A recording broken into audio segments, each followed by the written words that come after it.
প্রিয় দর্শক, আসসালামু আলাইকুম। আজকের বিষয় মালয়েশিয়া প্রতিষ্ঠিত কোম্পানি ডিএক্সএন কর্তৃক ম্যানুফ্যাকচারিং ব্ল্যাক কফি এবং আমরা যে সাধারণ কফি খাই তার মধ্যে পার্থক্য কী, ব্ল্যাক কফি এবং সাধারণ কফির ফর্মুলেশনের মধ্যে পার্থক্য কী, ব্ল্যাক কফি এবং সাধারণ কফির ক্যাফেইনের মধ্যে পার্থক্য কী, ক্যাফেইন অতিরিক্ত গ্রহণ করলে কী হয় এবং মালয়েশিয়ায় প্রতিষ্ঠিত ডিএক্সএন কোম্পানি কর্তৃক ম্যানুফ্যাকচারিং ব্ল্যাক কফির মধ্যে স্বাস্থ্যগত কী ধরনের গুণ রয়েছে এবং এটা যারা স্থূল ব্যক্তি তাদের জন্য উপকৃত কি না, এ বিষয়ে বিস্তারিত জানাবো। আমি মোহাম্মদ আব্দুল আলিম, ফার্মাসিস্ট, রাজশাহী ইউনিভার্সিটি। বিস্তারিত এই ভিডিওটি প্রথম থেকে শেষ পর্যন্ত না টেনে দেখতে থাকুন এবং যদি ভিডিওটি ভালো লেগে থাকে অবশ্যই চ্যানেলটিকে সাবস্ক্রাইব করুন যাতে পরবর্তী ভিডিও অনায়াসে পেতে পারেন। আর অলরেডি যারা সাবস্ক্রাইব করেছেন তাদেরকে অসংখ্য ধন্যবাদ। তো ভিডিওটি দেখতে থাকুন। প্রিয় দর্শক, আমার এই স্লাইডটি প্রথম থেকে শেষ পর্যন্ত আপনারা ধৈর্য সহকারে দেখতে থাকুন। আপনাদের সকলকে স্বাগত আমার চ্যানেল নাগা বাজার হেলথ সেন্টারে। প্রতিষ্ঠাতা আমি মোহাম্মদ আব্দুল আলিম, ফার্মাসিস্ট, রাজশাহী বিশ্ববিদ্যালয়। হাসতে না জানলে দোকান খোলার দরকার নেই, এটাই ব্যবসার মূল স্লোগান। দেখতে থাকুন। ডিএক্সএনের কফি বনাম সাধারণ কফি, এই বিষয় নিয়ে বিস্তারিত আলোচনা করব আজ ইনশাল্লাহ। তো দেখতে থাকুন আলোচনার বিষয়সমূহ। প্রথমত, ডিএক্সএন এবং সাধারণ কফির মধ্যে পার্থক্য কি, ডিএক্সএনের কফি এবং সাধারণ কফির ফর্মুলা, ডিএক্সএনের কফি এবং সাধারণ কফির ক্যাফেইনের পার্থক্য, ডিএক্সএনের কফির গ্যানোডার্মা লুসিয়ামের কাজ কি, গ্যানোডার্মা লুসিডাম কি ওয়েট কমাতে সাহায্য করে তার বিস্তারিত, এবং কেন আমরা ডিএক্সএনের কফি পছন্দ করব সে বিষয়ে বিস্তারিত। তো আপনারা দেখুন, প্রথমত উপকরণ সমূহ ডিএক্সএনের কফির। কফি বিনস, ডিএক্সএনের ব্ল্যাক কফি উচ্চমানের কফি বিন দিয়ে তৈরি। আর গ্যানোডার্মা নির্যাস, ডিএক্সএন ব্ল্যাক কফিতে গ্যানোডার্মা নির্যাস রয়েছে যা স্বাস্থ্যের জন্য খুবই উপকারী। জিনসেন, কিছু ডিএক্সএন ব্ল্যাক কফি পণ্যে জিনসেন থাকতে পারে, বেশিরভাগ ক্ষেত্রে আছে। আর জিনসেন সতেজতা বৃদ্ধি করে, যেটা ক্যাফেইনের পরিবর্তে ব্যবহার করা হয়েছে। ট্যাঙ্কারালি, অর্থাৎ ডিএক্সএন কফিতে প্রকৃতিগতভাবে আপনার স্বাদ বাড়ানোর জন্য এই ইনগ্রেডিয়েন্টটা দেওয়া হয়েছে। নন ডেইরি ক্রিমার, সাধারণত ডেইরি ক্রিমারগুলো মানুষের স্বাস্থ্যের জন্য ক্ষতিকর, কিন্তু নন ডেইরি এই ক্রিমারগুলো স্বাস্থ্যের জন্য ক্ষতিকর নয়, স্বাদ বাড়ানোর জন্য দেওয়া হয়েছে। চিনি, কিছু সামান্য পরিমাণ চিনি থাকতে পারে, তবে সব ক্ষেত্রে নয়, কিছু জায়গাতে থাকতে পারে। পরবর্তীতে দেখতে থাকুন। আপনারা একটু ধৈর্য সহকারে দেখুন, একটু দীর্ঘায়িত হবে ভিডিওটি। এবার জেনারেল কফির ফর্মুলা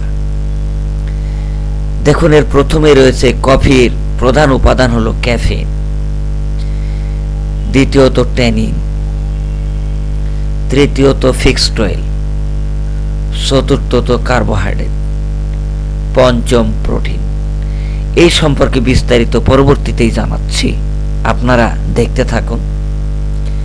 এখানে 2 থেকে 3% ক্যাফেইন থাকে, 3 থেকে 5% ট্যানিন, 13% প্রোটিন, 10 থেকে 15% অয়েল রয়েছে, তেল রয়েছে। বিজয় ক্যাফেইন ক্লোরোজেনিক অ্যাসিড লবণ হিসেবে উপস্থিত থাকতে পারে। এছাড়াও এতে তেল এবং মম রয়েছে। এ সম্পর্কে আরও জানবেন এই উপকরণ সম্পর্কগুলোতে, দেখতেই থাকুন। তো আপনারা দেখতে থাকুন, পরবর্তীতে আপনাদের অংশটুকু বের হচ্ছে, আপনারা দেখতে থাকুন। ডিএক্সএন এর অন্যান্য বিষয়গুলো তুলে ধরবো ইনশাল্লাহ, আপনারা দেখতে থাকুন। তাহলে ডিএক্সএন এর কফি এবং সাধারণ কফির মধ্যে ফর্মুলেশনগত পার্থক্য দেখুন। ডিএক্সএন এর কফির মধ্যে ট্রাইটারপেনস রয়েছে, পলিস্যাকারাইড রয়েছে, পটিডোগ্লাইকান রয়েছে। গ্যানোডার্মা লুসিডামের এই তিনটি প্রধান শারীরবৃত্তীয় উপাদান সক্রিয়ভাবে এই কফিতে রয়েছে। এবং সাধারণ কফিতে দেখুন caffeine, tannin, fixed well, carbohydrate এবং সর্বশেষ প্রোটিন রয়েছে। এখানে একটু ব্যাখ্যা করার অবশ্যই প্রয়োজন রয়েছে। দেখুন ব্যাখ্যাটা কি, যে এই জায়গাতে আপনারা দেখছেন ট্যানিন, ট্রাইটারপেনস, পলিস্যাকারাইড এবং পটিডোগ্লাইকান, এই তিনটা উপাদানই অন্যান্য কফি থেকে ডিএক্সএন এর কফিকে আলাদা করেছে। এগুলোর মধ্যে অনেক ক্রাইটেরিয়া রয়েছে, যার মধ্যে আপনার দেখতে পাবেন মানুষ স্বাস্থ্য বেশি হলে এই তিনটা উপাদানের, বিশেষ করে এই উপাদান এবং এই উপাদান স্বাস্থ্য কমাতে সহযোগিতা করে থাকে। তো এই ক্ষেত্রে দেখবেন আপনারা এই গ্যানোডার্মা যে কফিটা আপনারা খাবেন, কোম্পানি ডেভেলপ করেছে আপনাদের স্বাস্থ্যগত দিক বিবেচনা করে, এবং কোনো ধরনের সাইড ইফেক্ট থাকবে না। যেমন ট্যানিন এবং ক্যাফিন বিশেষ করে যদি আপনি খান তাহলে আপনার ঘুম আসবে না, কারণ ব্রেনকে সতেজ রাখবে। এবং এই জায়গাতেও সতেজের ভাব আসবে, কিন্তু পার্থক্যটা কোথায়? যদি কোনো মানুষের ঘুম কম হয়, সেই ক্ষেত্রে যদি কেউ এই ক্যাফিন খায় তাহলে তার ঘুম আরও হবে না। কিন্তু কোনো ব্যক্তির যদি ঘুম কম হয়, এখানে খেলে সতেজ ভাব আসবে কিন্তু ঘুম কম হবে না, এরকম রেকর্ড থাকবে না। পার্থক্য কিন্তু এখানে। আরও বিস্তারিত জানাবো, একটু দেখতেই থাকুন আপনারা, বিস্তারিত দেখতে থাকুন।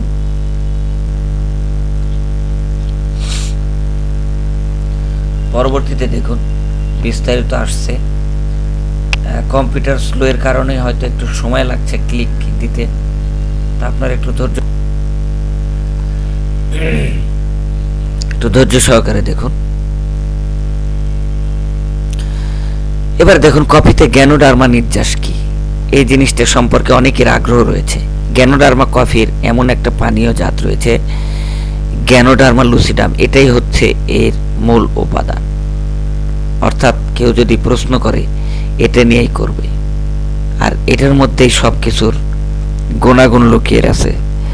এটি একটি মাশরুম, ছত্রাক জাতীয়, তাই আপনি এই কফিকে অনেক সময় গ্যানোডার্মা মাশরুম কফিও বলে থাকেন। এর ব্যাখ্যা আপনারা এখানেই পেয়ে যাবেন। যদি কারো না জানা থাকে আজকে আপনারা জেনে নিন। এরপরে পরবর্তীতে দেখুন গ্যানোডার্মা দিয়ে কোন রোগের চিকিৎসা করা হয়, আপনারা এইটা দেখতে পাবেন। গ্যানোডার্মা দিয়ে আমরা কোন ধরনের রোগের চিকিৎসা করতে পারি। দেখুন লুসিডার্ম ক্যান্সার, অর্থাৎ ক্যান্সার যদি কারো হয়ে থাকে, এইটা যদি কেউ নিয়মিত খায় ক্যান্সার ভালো হওয়ার সম্ভাবনা রয়েছে। কার্ডিওভাস্কুলার রোগ, অর্থাৎ হার্টের সমস্যা থাকলে আপনি এই প্রোডাক্ট খেতে পারেন। স্নায়ুজনিত আপনারা বুঝেন, সংবেদনশীলতা, এটা যদি হয়ে থাকে তাহলে খেতে পারেন। ইমিউনিটি সিস্টেমের ব্যাধি সহ বিভিন্ন রোগের চিকিৎসার জন্য চীনারা আগে থেকেই ঐতিহ্যগতভাবে এটা ব্যবহার করেছে। এবং ইমিউন সিস্টেমটাকে অ্যান্টিবডি তৈরি করা, যে যত বেশি অ্যান্টিবডি তৈরি করবে তার তত রোগ প্রতিরোধ ক্ষমতা বাড়বে। আর এই জায়গাতে কিন্তু ইমিউন সিস্টেমের জন্যই এটা অনেক উপকারী। তো আপনারা দেখতে থাকুন বিস্তারিত, আরো ভালো করে আপনারা বুঝতে পারবেন ইনশাল্লাহ। তো যাই হোক, এর পরবর্তীতে দেখবেন একটা ইম্পর্টেন্ট জিনিস, যেটা আপনারা অনেক কাঙ্ক্ষিত অধীর আগ্রহে বসে থাকেন যে ডিএক্সএন কফির আসলে কাজ কি কি, অত্যাধিক ক্যাফিন সেবনের পার্শ্ব প্রতিক্রিয়াগুলোর মধ্যে রয়েছে কি। আমরা যেটা আগে দেখিয়েছি যে ডিএক্সএন এর কফিতে কোনো ক্যাফিন নাই, কিন্তু অন্যান্য সাধারণ কফির মধ্যে ক্যাফিন রয়েছে। সেটা যদি খান এই ক্যাফিন, তাহলে কি কি উদ্বেগ বৃদ্ধি পাবে, অর্থাৎ টেনশন হবে, অস্থিরতা বাড়বে, রেস্টলেস, অনিদ্রা মানে ঘুম হবে না, আপনার মাথা ব্যথা করতে পারে, আপনার দ্রুত হৃদস্পন্দন অর্থাৎ হার্টের সমস্যা, অস্থিরতা আসবে, পেট খারাপ হতে পারে। অনেক সময় মানুষের পেট খারাপ হয় চা বা কফি খেলে, যাদের সেন্সিটিভিটি রয়েছে। ঘন ঘন প্রস্রাব, চা এবং কফি খেলে প্রস্রাব হয়, তবে ক্যাফিনের পরিমাণ যদি বেশি থাকে তাহলে অবশ্যই তার প্রস্রাব হবে। মাথা ঘুরতে পারে, বিরক্তি ভাব আসতে পারে, পেশি কম্পন হতে পারে এবং আলটিমেটলি মনোযোগ দিতে অসুবিধা, কোনো কাজে আপনার মন বসবে না। এগুলো কিছু ব্যক্তির উপর নির্ভরশীল। তো দেখুন, ক্যাফিনের যদি পার্শ্ব প্রতিক্রিয়া থাকে এতগুলো, আপনি কিভাবে এই কফিটা আপনারা খেতে পারেন। তারপর পরবর্তীতে আপনারা দেখাচ্ছি আরো বিস্তারিত। দেখুন, দেখলেই বুঝতে পারবেন যে আসলে আমরা কি নিয়ে এই স্লাইড তৈরি করেছি। ব্যাখ্যা সহ দেখাচ্ছি। অত্যাধিক পরিমাণে ক্যাফিন খাওয়ার সময় পার্শ্ব প্রতিক্রিয়া কি ঘটে, এবার আরো বিস্তারিত জানুন। ব্যক্তিগত সংবেদনশীলতা, আগেই যেটা বলেছি যে কফি খেলে সবার সমস্যা হয় না, কিন্তু কিছু কিছু লোকের, যেগুলো ব্যক্তিগত লোকের সমস্যা থাকতে পারে, ব্যক্তিগতভাবে, সামষ্টিকভাবে না। দেখুন, ব্যক্তিগতভাবে যদি সংবেদনশীলতা থাকে তাহলে এই কিছু কিছু সমস্যার সমান নেতিবাচক প্রভাব পড়তে পারে সেগুলো মানুষের প্রতি। ঘুমের ব্যাঘাত ঘটবে। দেখুন, ঘুমের ব্যাঘাত তো ঘটবেই ক্যাফিন খেলে, এটা আগেও বলেছি। ক্যাফিন হলো সতেজতা ভাব ফিরে আনে। যাদের একটু ঘুম কম হয় তারা যদি খায় তাহলে তাদের ঘুম আরও নাই হয়ে যাবে, তাহলে তাদের একটা সমস্যা। কিন্তু ডিএক্সএনের প্রোডাক্ট সেটা বলছে না, সেই ঘটনা ঘটানো যাবে না, যার জন্য তারা ফর্মুলেশন ডেভেলপ করে ওই অংশটুকু বাদ দিয়েছে। দেখুন, ক্যাফিন ঘুমের সাথে উল্লেখযোগ্যভাবে হস্তক্ষেপ করতে পারে, এমনকি দিনের শুরুতে খাওয়ার পরে। অর্থাৎ আপনি মনে করছেন রাতে ঘুমাবো, এখন চা খেলে কি হবে বা কফি খেলে কি হবে, কিন্তু না, সকালে খেলেও তার রিয়াকশান রাতভর থাকতে পারে, স্নায়ুতন্ত্রের প্রভাব পড়তে পারে। আর সেটা হলে কি হবে, ঝাঁকুনি, উদ্বেগ, বিরক্তির মতো লক্ষণ দেখা দেবে। তাহলে এগুলো হচ্ছে ক্যাফিন গ্রহণের কুফলতা। কার্ডিওভাস্কুলার প্রভাব, অর্থাৎ হার্টের সমস্যা বাড়তে পারে। ক্যাফিন হৃদস্পন্দন এবং রক্তচাপ বাড়াতে পারে, যা প্রাক বিদ্যমান হার্টের অবস্থায় ব্যক্তিগত জন্য হতে পারে। যারা প্রাক মানে কি, প্রথমে যেগুলো লোকের হার্টের সমস্যা ধরা দিচ্ছে এরকম ব্যক্তিদের। তো বিস্তারিত এইরকমভাবে কত সুন্দরভাবে ব্যাখ্যা করা রয়েছে আপনার ডিএক্সএনের এই কফির বিষয়ে, আপনারা আশ্চর্য হয়ে যাবেন। দেখুন, সবচেয়ে বড় বিষয় হচ্ছে গ্যানোডার্মা লুসিডাম কি ওয়েট কমাতে সাহায্য করে? হ্যাঁ, অবশ্যই। দেখুন, ফ্যাটকে পুড়িয়ে ধ্বংস করে ফেলে এবং ওয়েট কমাতে সাহায্য করে। ফ্যাট মানেই তো মোটা হওয়া, তার মানে মোটা মানুষ ফ্যাটের জন্যই মোটা হয়ে থাকে, আর সে ফ্যাটকে গলায় দেয়। এই একটি কফি আপনারা বুঝতে পারছেন কতটা উপকারী, এবং বুকের জ্বালা যন্ত্রণা কমিয়ে দেয়। সরি, আমি এখানে বটের লিখেছি। জ্বালা যন্ত্রণা যাদের বুকের রয়েছে তাদেরও কমে যায়। পাকস্থলীর উপকারী ব্যাকটেরিয়া গ্রোথ করতে সাহায্য করে, অর্থাৎ আমাদের ব্যাকটেরিয়ার অভাব নাই, কিছু ক্ষতিকারক, কিছু উপকারী ব্যাকটেরিয়া গ্রোথ করালে আপনার স্বাস্থ্যের জন্য উপকার, সেটার জন্য উপকারী। ইনসুলিন প্রতিরোধে সহায়তা করে। ইনসুলিন কি করে? ইনসুলিন হলো আপনার গ্লুকোজের পরিমাণ নিয়ন্ত্রণ করে, অর্থাৎ ইনসুলিন গ্লুকোজকে ভাঙতে সাহায্য করে। আমরা যাই খাই না কেন সেটা গ্লুকোজে পরিণত হয়, আর গ্লুকোজ ভেঙেই শক্তিতে আসে পরিণত হয়। তো গ্লুকোজ যদি ভাঙতে না পারে তাহলে কি হবে, সেই গ্লুকোজটা থেকে যাবে আর সেটা প্রস্রাবের মাধ্যমে বের হয়ে যাবে, তখন আমার কি হবে, ডায়াবেটিস হবে। একেই বলে ডায়াবেটিস। এই জন্য নিয়ন্ত্রণ করার জন্য, অর্থাৎ ইনসুলিন নিয়ন্ত্রণের জন্য কিন্তু এই কফি অনেক উপকারী। কত সুন্দরভাবে চিন্তা ভাবনা করেই এই কফিটা তৈরি করেছে কোম্পানি। দেখুন, তারপরে দেখুন আমার শেষ ছবি এটা আমার, এবং আপনাদেরকে শেষ পর্যায়ে নিয়ে এসে the end. Thank you for watching. এবং শেষ কথা হলো, জীবনে হার বলতে কিছু নেই, হয় জিতবেন, না হয় শিখবেন। Good morning DXN. ধন্যবাদ সকলকে এই ভিডিওটি দেখার জন্য। যদি ভালো লেগে থাকে অবশ্যই চ্যানেলকে সাবস্ক্রাইব করবেন। পরবর্তী ভিডিওগুলো অনায়াসে পাওয়ার জন্য আমি স্বাস্থ্যবিধি নিয়ে এই চ্যানেলটিতে লেখালেখি করি, ভিডিও তৈরি করি এবং ডিএক্সএনের প্রোডাক্ট নিয়েই কাজ করছি। আল্লাহর রহমতে করে যাব ইনশাল্লাহ। আপনারা আমাদের সাথেই থাকুন। ধন্যবাদ।